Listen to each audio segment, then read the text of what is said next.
Hello students, like last topic of nutrition we had completed in human beings in the life processes chapter. Now the second topic we are going to continue, that is respiration. So in the respiration process, first of all the definition of respiration is coming. The process of oxidation of food to get energy is called respiration. Remember one thing, in the process of nutrition, the food material which is absorbed and assimilated. So in the process of assimilation, what happens? The energy formation takes place. This energy formation occurs with the help of respiration. So during respiration, energy is produced. Now energy will be produced, but that will be in the form of biological energy. So that is ATP, adenosine triphosphate. It is containing a adenine. Then three phosphate molecules are attached with this adenine group. Now these three phosphate groups are having in between the bonds. These bonds are called as high energy bonds. Remember, these high energy bonds are used to store the energy. They used to store energy, and whenever these bonds will break, the energy will be liberated. So that is, our ATP is working like a battery. This is a battery system. Simple, whenever the process in any of the respiration process energy will be produced, it will be stored in the form of ATP, and when this energy has to used, then it will used up by breaking these high energy bonds.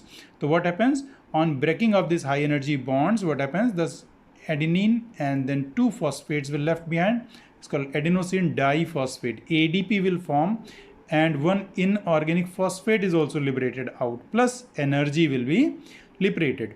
Now as a general calculations, what we are saying, that 1 mole of ATP on its breakage, that means when these bonds in this high energy bonds of this ATP are broken in 1 mole, then it produces 30.5 kilojoule of energy. Correct? So one thing we are knowing now, that is, what is respiration? Respiration is a process of oxidation of food to get energy. Energy which is the need to do work. That life is depending on this energy. So this energy we are obtaining by the process of respiration. Now coming to the types of respiration. Types of respiration we are calling, these are two types of respiration is found as. First is called as aerobic respiration. The second is called as anaerobic respiration. In your junior classes, you already studied about it. Aerobic respiration and anaerobic respiration. Differences also you had studied. Now today we are going to discuss. Now one thing is aerobic respiration is what? In this process, oxygen is needed and glucose is completely oxidized into carbon dioxide and water and releases more amount of energy. Energy formation will be more in quantity here in this aerobic respiration. The reason is because the glucose molecules will be completely broken down, completely oxidized. Remember one thing, this process of aerobic respiration is common in both plants and animals. Means both plants as well as animals used to perform the process of aerobic respiration, and by oxidizing the glucose molecule they are used to produce energy. So what we are saying equation wise, that is C6H12O6. This C6H12O6 is the glucose molecule. When it reacts with oxygen, then in aerobic respiration what happens?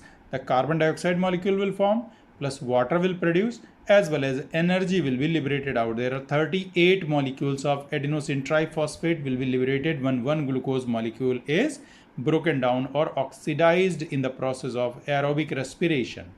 Okay, if we elaborate more this aerobic respiration, what we will say, that is C6H12O6 or this glucose molecules undergoes a process called as glycolysis. What is glycolysis? Glycolysis is a process in which no any oxygen is needed, and it is a common process between aerobic as well as anaerobic respiration. It occurs in the cytoplasm. So in the cytoplasm, what happens? The glucose molecule undergoes the glycolysis and forms the two molecules of pyruvic acid. Remember that glucose is a 6 carbon molecule, while pyruvic acid is a 3 carbon molecule. So there are two molecules of pyruvic acid are produced. Now these pyruvic acid molecules will enter in the mitochondria, and where in presence of oxygen the Krebs cycle takes place. Krebs cycle is a step which occurs only in the aerobic respiration, as a result of which the glucose is broken into carbon dioxide, water and energy, that is 38 ATP molecules are produced. That means complete breakdown of this glucose takes place. Okay, on the other hand, if we are going to see this anaerobic respiration, what is anaerobic? We are knowing the anaerobic which occurs in absence of oxygen. So in this process, oxygen is not needed. Oxygen is not needed for the oxidation of the glucose, and glucose is incompletely oxidized. No complete oxidation of glucose occurs. Incompletely oxidized, it is common in plants, but in the striated muscles of animals, this process also occurs. Remember, this process is mainly shown by the plants, this anaerobic respiration. But the striated muscles, skeletal muscles, voluntary muscles, which we are calling, these are those muscles in the body of animals where the process of anaerobic respiration takes place. Now, what this process is, just see. The glucose C6H12O6, it undergoes the process of glycolysis, as we had studied already. So in the process of glycolysis, it will produce, in the cytoplasm, it produces two molecules of pyruvic acid. So pyruvic acid will form. Now this pyruvic acid may take any of the path, depending whether this process is occurring in the body of plant or occurring in the body of animal. Suppose this process is occurring in the body of plant. So what happens? The process of yeast fermentation, that is one process occurs in the plant body or in the plant cells, and as a result the ethanol, that is C2H5OH or ethanol or alcohol, will be formed as a byproduct, plus carbon dioxide is produced, and two molecule of ATP will form here only. You can compare very easily the 38 ATP molecule in case of aerobic respiration and 2 ATP molecules in case of anaerobic respiration. Now, in case of animal muscles, suppose this process is occurring, so what happens here? In the body of animal muscles, the pyruvic acid will change into lactic acid. Lactic acid will produce here. Lactic acid is one of the alcoholic carboxylic acid, so it will produce here. Now this lactic acid plus 2 ATP will also formed. No CO2 formation takes place. Now this lactic acid, if start accumulating into the muscles or muscle cells, then what causes? It causes tiredness or muscular fatigue. Muscular fatigue means the muscles will, after a certain period of time, stop working. If more amount of lactic acid will be deposited, then we can say that the muscular cramps may occur. So muscular cramps will, if occurs, then it needs certain relaxation time to heal up itself. Now, if we talk about the differences between aerobic respiration and anaerobic respiration, so what differences we will get from these two statements? So first is that in case of aerobic respiration, oxygen is needed. Okay, but in case of anaerobic respiration, the oxygen is not needed. So first difference coming, oxygen is needed in aerobic respiration, oxygen is not needed in anaerobic respiration. The second difference we are taking as the glucose is completely oxidized. Complete oxidation of glucose will take place. Here the glucose is incompletely oxidized. Incomplete oxidation of glucose is occurring. Now the third difference we can take here, the carbon dioxide and water will form, as well as more amount of energy will produce. Carbon dioxide and water will form as a product and more amount of energy will produce. But in case of anaerobic respiration, you can see in case of plants, ethanol and 2 ATP will form. But in case of animals, lactic acid and 2 ATP will form. That means energy will be less and byproducts are also coming in this. Okay, so these differences you can take very easily, and then you can write in the table of differences to write down the difference between aerobic and anaerobic respirations. Now this next point which we are going to continue, it is respiration in plants. We all are knowing that respiration is an essential process. That means oxygen is needed for the process of oxidation of glucose, and carbon dioxide which is produced as a byproduct, it will be removed out. So plants are also the living organisms, they also respire in this way. So in the plant body, no any conducting tissue is found. Conducting means no blood vascular system. So blood vascular system is what? In case of animals, what happens? They are having a specific respiratory or breathing organ. That means all the air goes in that breathing organ, and from there the blood used to take the essential gases, that means oxygen, to the different body parts. But in case of plants, there is no such type of conducting tissue is present. Hence, they breathe from their entire body surface. Hence, when they have to breathe, they have to breathe through their entire body surface. Okay, by the process of diffusion. Simple diffusion process will occurring. That means the oxygen which is more in amount in the outer atmosphere, it will enter inside the plant body, and the carbon dioxide which will produce there, that will go out from that through diffusion. The plant contains three types of structures for breathing. There are 3 types of structures are present in the plant body which helps them to breathe. Breathe means to exchange the gases. The first is stomata. Stomata is the first structure. Minute pores present on the surface of leaves. So on the surface of leaves, what we are finding? The minute pores are present, and these minute pores we are considering as stomata, and they help in the exchange of gases. So respiratory gases will be exchanged with the help of these stomata. If we see the structure of a typical stomata, what we are finding in case of dicot leaves, the stomata is having 2 kidney shaped or bean shaped guard cells. Remember one thing, in these kidney shaped guard cells, the inner membrane are always very thick while the outer membranes are very thin. Then these guard cells are containing their own nucleus, and large number of chloroplasts are also scattered in the guard cells cytoplasm. Then these guard cells are enclosing a stomatal aperture. Here the stomatal opening is present, that stomatal aperture. This aperture can be open or can be closed by the functioning of these guard cells. Then these guard cells are surrounded by the thin cells. These are called as subsidiary cells. Subsidiary cells are having very important functions in the opening and closing of stomata. Then these subsidiary cells are further surrounded by large cells, that is the epidermal cells. Now these epidermal cells are the main cells which are forming the leaf or the epidermis of leaves. So epidermal cells, then subsidiary cells, then guard cells, and stomatal opening is present here. Now the stomata are working in that way that whenever stomata guard cells will be filled with the water, then result will be they get open and stomatal opening will also get open. The water evaporates from this stomata. Now in cases when there is less water, so stomatal this guard cells get flaccid or shrunken. When they shrunk, then result will be the stomatal opening will get closed, and result will be there is less amount of water can move, but oxygen and carbon dioxide can move in and out continuously. Now the second structures which are present here, that called lenticels. So they are present, these are the permanent open structures present on the stem and helping in exchange of gases. So on the body of stem we are knowing that stem are containing at the surface bark, and bark is impervious. So if it is impervious, so there is a need of formation of certain small openings which help the stem to breathe, because stem also have to take their own oxygen or remove its own carbon dioxide. So that's why during the secondary growth the formation of lenticels takes place, and these lenticels are permanent open apertures or structures, and they help the stem to exchange their gases. Then third part is coming, that is root hairs. Now root hairs are what? Root hairs will say, root hair is in the root large number of unicellular hairs are present. Unicellular means we cannot see these hairs by our naked eyes. So result will be these unicellular hairs which are present in the roots helps in the exchange of gases. Remember one thing, in the soil there, the soil is always needed porous for the good growth of a plant. Why? Because the porous soil contains large number of air spaces, and from those air spaces the root can take oxygen through its root hairs.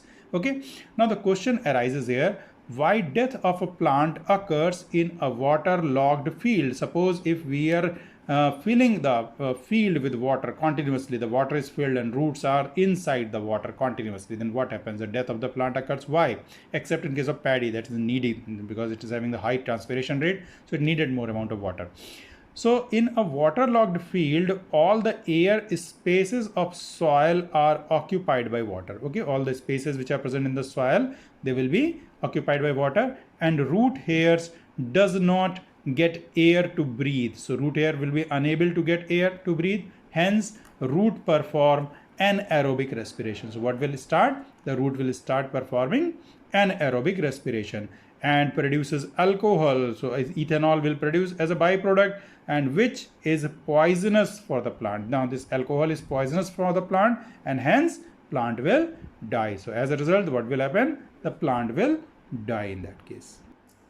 So next topic we are going to include here, that is respiration in animals. We all are knowing that large number of biodiversity is here, large number of animals, that means fauna is present here. So these animals are also living creatures, they also breathe and they also respire. So in the body of animals, a specific conducting tissue is found. As we are talking in case of plants, there is no any specific conducting tissue is present, but in case of animals, they contain blood.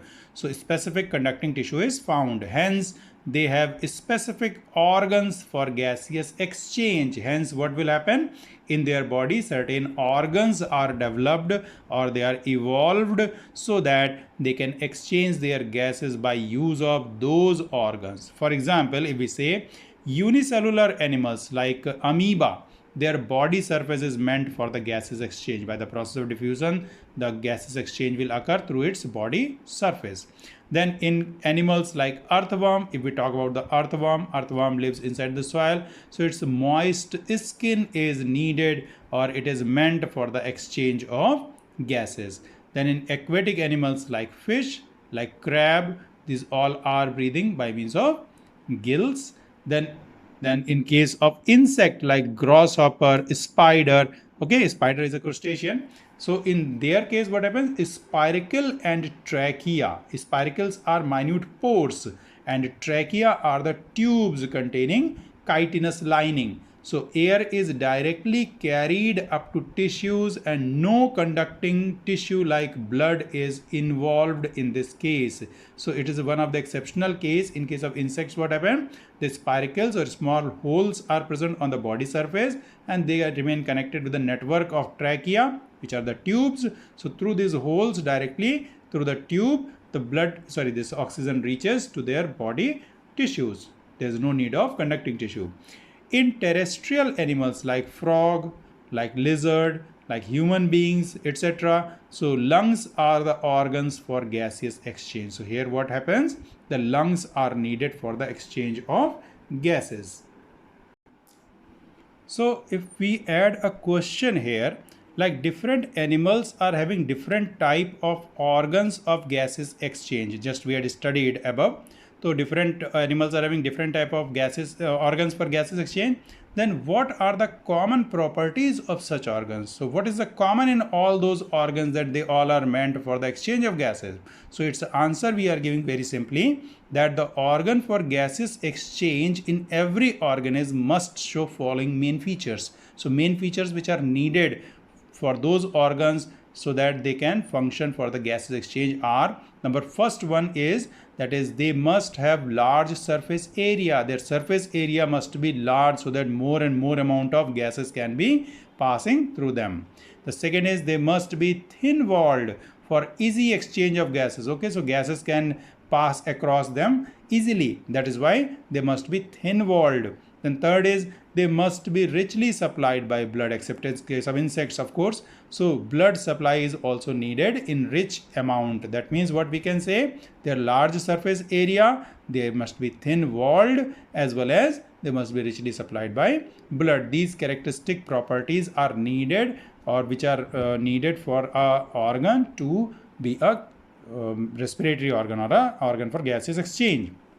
Okay, so after this we are going to start now respiration in human beings. Respiration in human beings is also one of the important topic, because in exams also, in CBSE exams also, this important respiration part is asked many times. Its diagram comes many times, its different parts also, breathing part mainly comes many times. So pay attention over this part mainly. In human beings, a complex respiratory system is found, which is having following main parts. We all are knowing that this respiratory system is very complex in case of human beings. So the different parts which are present here, like the nostrils are present. Nostril we are knowing, these are the external nares through which the air enters into our nose. The nasal passage, these are the passage inside the small hairs are present, mucus glands are present. So when the air is entering inside this nasal passage, what happens? Air gets cleaned, then one thing more, air get moistened, and one thing more blood supply is there inside the nasal passage, so air gets warm. So these three properties, means three functions occurs in this nasal passage. Air's cleaning will be by the hairs, then air becomes moist because of that mucus, then third thing is becomes warm due to presence of more blood. Okay, then this nasal passage opens into nasopharynx. We already discussed this. Nasopharynx is a part of pharynx. In the nutrition we had studied this thing. Then this nasopharynx opens into larynx. Larynx is our voice box which is containing vocal cords. Then voice box opens to trachea through that what we are calling glottis. Glottis is the opening. So this trachea, then trachea is having the cartilaginous rings in it. Then trachea opens into bronchi. Bronchus is the singular and bronchi is the plural. That means trachea will divide into two bronchi. The two bronchi which are formed, one will enter into one lung, left lung, and second will enter into a right lung. Now this bronchi will divide further inside the lungs into bronchioles. There is a difference between bronchi and bronchioles. Bronchi are having cartilaginous rings. Trachea is having cartilaginous rings, but bronchioles do not have cartilaginous rings. Remember one thing, the cartilaginous rings are needed here in trachea and bronchi to maintain their adequate diameter or size, or lumen must remain open so that air can move in and out easily. There should not be collapsing. If there are no these cartilaginous rings are there, then ultimately at the time of exhalation of air, this trachea or the bronchi can collapse also, then becomes difficult to breathe. Then bronchioles do not contain any type of such cartilaginous rings.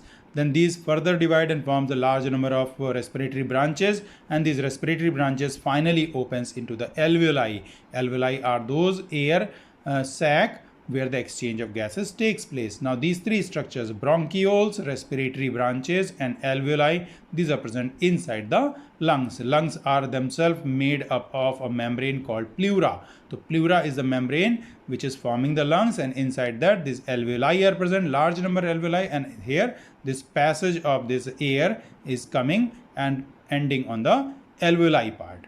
Okay. Now human respiratory system, if you see, what we are finding here in the chest cavity, thoracic cavity or chest cavity of human beings, there is a muscular sheet present called as diaphragm. Diaphragm is one of the important feature of mammals. Okay, so above this diaphragm there is thoracic cavity. In this thoracic cavity, what we are finding, there are two lungs are present. Okay, now these two lungs are containing different tree of different branches which are present here.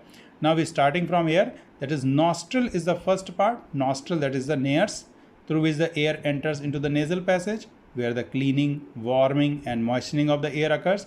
Then it enters into the nasopharynx part. Through nasopharynx it comes into the larynx part. Larynx is what? There is a voice box.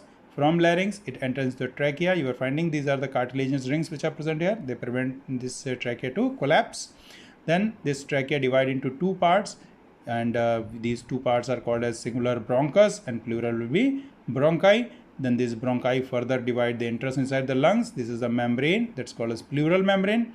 Then inside the lungs it divide further into bronchioles. You are finding these bronchioles are there. So three bronchioles are shown here, three bronchioles are shown here. These bronchiole further divide into respiratory branches, and each respiratory branch is ending on a sac, that is air sac, and these sac are millions in number inside the human lungs, and these are called as alveoli.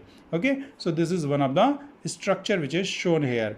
Now remember one thing, lungs are considered as a large organ, larger surface area when we are talking, because if we open the lungs, both the lungs entirely, then they forms about 80 meter square, 80 meter square area. That means like the court of a lawn tennis, this much area they used to cover, and that is why they helps in effective exchange of gases in human beings.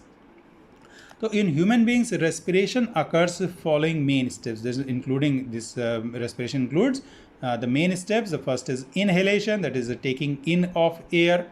Then second is exchange of gases, that is gases will be exchanged inside the alveoli. Then third is transportation of gases. The gases which are exchanged, they will be carried to different body parts, and from the body parts the impure air will be carried back to the lungs. Then cellular respiration, the cellular respiration itself we had studied, glycolysis, Krebs cycle, that all will come here. And then exhalation, that means the used up air will be thrown out from the body. So these main 5 steps are coming in the process of respiration in human beings. So process of inhalation and exhalation, if we are talking first step inhalation, last step exhalation, are together called breathing. That is called breathing. So breathing is what? Breathing is a discontinuous process. Remember, how many times we breathe? We breathe 15 to 18 times per minute. But how many times we respire? So we are saying what? Continuous respiring. So respiration is a continuous process, that is oxidation process, cellular respiration, but breathing is a discontinuous process. So talking about the breathing and its mechanism. So first of all, breathing, what is breathing and how breathing takes place. So the process of inhalation and exhalation together called breathing, that I had written already. So this breathing is what? Breathing is taking in air and giving out air. So first we are going to talk about inspiration or inhalation. That is how we are going to take air inside our lungs, how the air comes inside our lungs. So we are talking here. During this process, the muscular sheet called as the diaphragm contracts. This diaphragm which is present here, this diaphragm will become straight. Contraction will occur in the muscles. So diaphragm contracts and becomes straight. Okay, it moves downwards, becomes straight. At the same time, the muscles of rib cage called as intercostal muscles which are present in between the ribs are also contracting. They also contract. As a result, the rib cage moves outwards and upwards. Okay, so upwards as well as outwards when the rib cage will move, and this diaphragm will move downwards, resulting in increase in the volume of chest cavity. The volume of chest cavity will automatically increase, and as a result the air from outside enters into the lungs, and the air which was outside in the atmosphere, it will automatically enter inside the lungs, because inside the lungs now low pressure area is created. So as what is happening here, diaphragm is moving downwards, the rib cage is moving upwards and outwards, so space inside the chest cavity is increasing. So as the space inside the chest cavity is increasing, meaning is what? The low pressure area is created here, and air automatically rushes inside the lungs, and this process we are considering as inhalation or inspiration. Now second step is expiration or exhalation. What is expiration or exhalation? So what happens here? During this process, the diaphragm gets relaxed. The muscles of the diaphragm get relaxed and becomes dome shaped. Dome means it gets elevated. It takes its normal shape. Earlier what was there? It was in this way. It was straightened, moving downwards. Now it is moving upwards. So it becomes dome shaped. And at the same time, the intercostal muscles also relax. The intercostal muscles which are present in between the ribs of rib cage, they also relaxed, and rib cage moves downwards and inwards, so it comes back to its normal position. As a result, volume of chest cavity decreases. That means the volume will decrease, meaning is what? High pressure area is created there, and air moves out of the lungs. Result will be the lungs will be moving out of the lungs. So it depends on the movement of diaphragm and intercostal muscles whether air has to move in or air has to move out. The normal rate of breathing in human beings is 15 to 18 times per minute. So every minute we are breathing 15 to 18 times whenever we are doing hard work or some athletics or any type of exercise. Then in that case our breathing rate may increase. During exhalation, some air remains trapped into the alveolar cavity. So whenever we are exhaling, it doesn't mean that entire air we had exhaled out, because some air in the alveoli, in the alveolar cavity or in the alveoli remains trapped, and it is called as residual volume. Residual volume means which is left behind. So due to the presence of residual volume, the respiration is a continuous process. So what happens is residual volume always helps the exchange of gases. So gases will keep on exchanging with each other. So respiration remains continuous. It's a continuous process. Even breathing is a discontinuous process. Even we are considering that breathing is not a continuous process. It is a discontinuous process. Rather, that respiration remains as a continuous process. Now coming to the second step of the same. First was the breathing. So breathing we had just studied.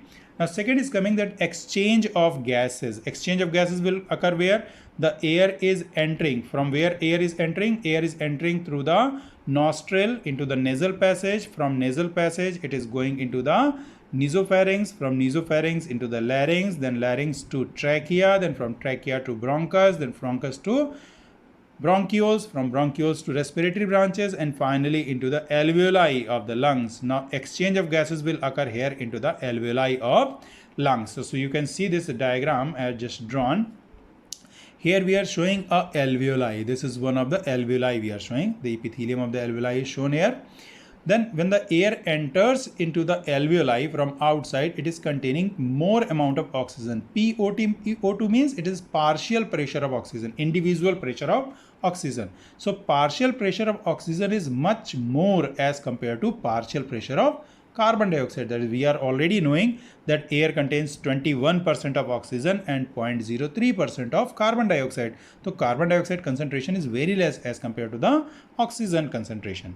So in the alveoli, so one thing we are knowing that oxygen concentration or the partial pressure of oxygen is higher and partial pressure of carbon dioxide is lower. Now in the blood vessel which is passing from near this alveoli, this blood vessel is bringing, it is one of the branch of the pulmonary artery. So it is bringing deoxygenated blood. Deoxygenated means containing rich amount of carbon dioxide. So if it is containing rich amount of carbon dioxide, what will happen? The carbon dioxide which is more here, so oxygen will be less in quantity. Why? Because blood is deoxygenated. So as this capillary will pass from near this alveoli, what will happen? The carbon dioxide which is more in quantity here into the blood of this capillary will start diffusing into the alveolar cavity, and the oxygen which is more into the alveolar cavity will start diffusing into the blood capillary. Result will be what? The blood as it passes from here, it gets oxygenated. That means the deoxygenated blood changes into oxygenated blood. So in this way what happens? In this way the process of exchange of gases takes place. So in writing wise what I had written, just see, the process of exchange of respiratory gases occurs between epithelium of alveoli and endothelium of blood capillary. So endothelium of blood capillary and epithelium of alveoli, they are taking part in this process of exchange of gases. It is called as a respiratory membrane. So respiratory membrane is actually taking part here in the process of respiratory exchange of pulmonary artery inside lungs, where inhaled air contains high partial pressure. Inhaled air is containing already high partial pressure of oxygen and low partial pressure of carbon dioxide. On the other hand, in the blood capillary, partial pressure of carbon dioxide is high and is higher than alveolar air. As a result, exchange of gases takes place and deoxygenated blood changes into oxygenated blood. So deoxygenated blood changes into oxygenated blood. So this is how what exchange of gases takes place. More difficult concepts are also there, more pulmonary volumes are also there, lung capacities are there, number of things are included in the exchange of gases topic, but that all will come in the higher classes. In class 10th it is not needed, so that's why I am not including it. Now coming to the transportation of gases. Now what we are knowing that in the alveolar cavity the air was there, the oxygen was there, and then oxygen has entered where? Into the blood capillary. So as it has entered into the blood capillary, now from there what we have to study, the air has to reach or the oxygen has to reach where? To the tissue, so that the oxidation process can be started, cellular respiration can be started. So transportation of respiratory gases, that is O2, that is oxygen, and CO2, that is carbon dioxide, occurs through blood. So blood is the main connecting tissue which is carrying this oxygen and CO2 both from one place to another and from other place to first place. So first we are going to study about the transportation of oxygen. So first we will deal about the oxygen transportation. Remember one thing, hemoglobin. Hemoglobin is one of the respiratory pigment and it is present associated with the RBCs, and its normal quantity is 12 to 18 grams per 100 ml of blood. One more thing, remember that due to deficiency of hemoglobin, a disease, a condition comes called as anemia. Anemia means deficiency of hemoglobin, and if the hemoglobin quantity rises above 18 gram, then condition comes called hypercythemia. These are the two conditions which may arise in certain persons. So first of all, transportation of oxygen. About 97% of oxygen is transported as oxyhemoglobin. Oxyhemoglobin is what? Whenever hemoglobin combines with oxygen, then it forms oxyhemoglobin. Okay, every 100 gram of this hemoglobin 100 ml of blood carries 5 grams, 5 ml of oxygen dissolved in it. That is, it carries with the hemoglobin or in the form of dissolved form.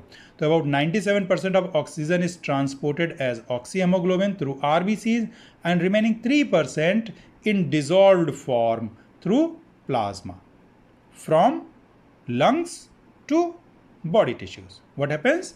Hemoglobin combines with oxygen and forms oxyhemoglobin. As a result of which, what happens? This oxyhemoglobin carries the oxygen to the other parts. Now, in this place only, we are studying the Bohr's effect. We are studying the Hamburger's phenomena or chloride shift. These all things, but here for class 10th, not needed. So I am just excluding those topics, or the shifting of the curve towards right or towards left. Now coming to the transportation of carbon dioxide. In case of carbon dioxide is transported from body tissues to lungs in 3 forms, not only in 1 form. Here it was what? Oxyhemoglobin was the main form, and little amount like 3% was in the form of dissolved form. But carbon dioxide doesn't do this. It is transported in 3 forms. The first one is as carbaminohemoglobin.